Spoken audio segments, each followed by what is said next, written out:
News के प्रायोजक हैं doctor Asadullah Khan English medium school और जूनियर कॉलेज सोलापूर। ड्रग्सचे इंजेक्शन आणि बियर पाजून एका तरुणीवर सामूहिक बलात्कार झाल्याची धक्कादायक घटना कल्याण नजीक टिटवाळा परिसरात घडली आहे।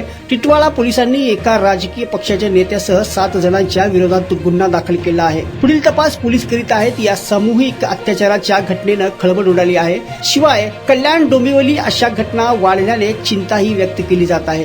पीडित तरुणी ही टिटवाळा परिसरातील बल्ल्याळी येथे आजी आणि चुलत बहिणीसोबत राहते। 19 मार्च रोजी 10 वाजण्याच्या सुमारास या तरुणीचा आजी सोबत किरकोळ वाद झाला। त्यानंतर रात्री 11 वाजण्याच्या सुमारास तरुणी तिची मैत्रीण जिनत कुरेशी हिच्या घरी गेली। त्यावेळी मैत्रिणीच्या घरात पती इरफान कुरेशी, मुलगा आणि शबनम शेख हे होते। जिनतच्या शेजारी तरुणीची दुसरी मैत्रीण शबनम शेख ही देखील राहते।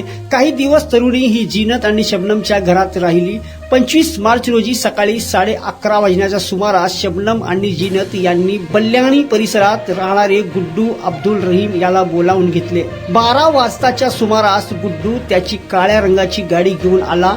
NRC कंपनीच्या मागे सुरू असलेल्या चाळीचे काम पाहण्यासाठी जायचे आहे असे सांगून त्याने या तरुणीला त्या ठिकाणी नेले। यावेळी गुलफाम नावाचा तरुण देखील होता। आधी तरुणीला सांगितले गेले की तुला घरी सोडू, नंतर NRC येथील चाळीतील घर बघण्यासाठी जाऊ।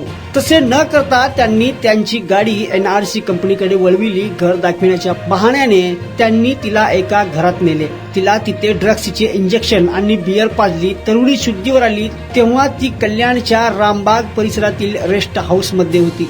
इंजेक्शनची नशा असल्याने ती पुन्हा झोपी गेली। तिला दुसऱ्या दिवशी जाग आली। तिच्या अंगावर कपडे नव्हते। समोर लियाकत शेख नावाचा एका राजकीय पक्षाचा पदाधिकारी उभा होता। नंतर तिला परत नशेचे इंजेक्शन दिले। 4 ते 5 दिवस तिला शुद्ध नव्हती। त्या काळात तिच्या सोबत गैरकृत्य करण्यात आल्याची तिचा आरोप आहे। पीडित तरुणीने हा प्रकार जिनतला सांगितलं तेव्हा जिनतने तिला हा प्रकार कोणाला सांगू नको, तुला फाशी देऊन मारू अशी धमकीही दिली। शिवाय तुझ्या घरच्या विरोधात तू खोटी तक्रार दे असे देखील तिला बजावले। सातत्याने 10 दिवस या तरुणीवर लियाकत शेख हा अत्याचार करीत असल्याचा आरोप तरुणीने केला आहे।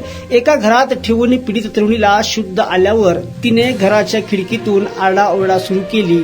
एक व्यक्ती मदतीस आला। बाहेरचे कुलूप तोडून त्या तरुणीला त्या व्यक्तीने बाहेर काढले। तिला घरी सोडण्यात आले। घरी आल्यावर ही सगळी हकीकत तिने तिच्या आजीला सांगितली।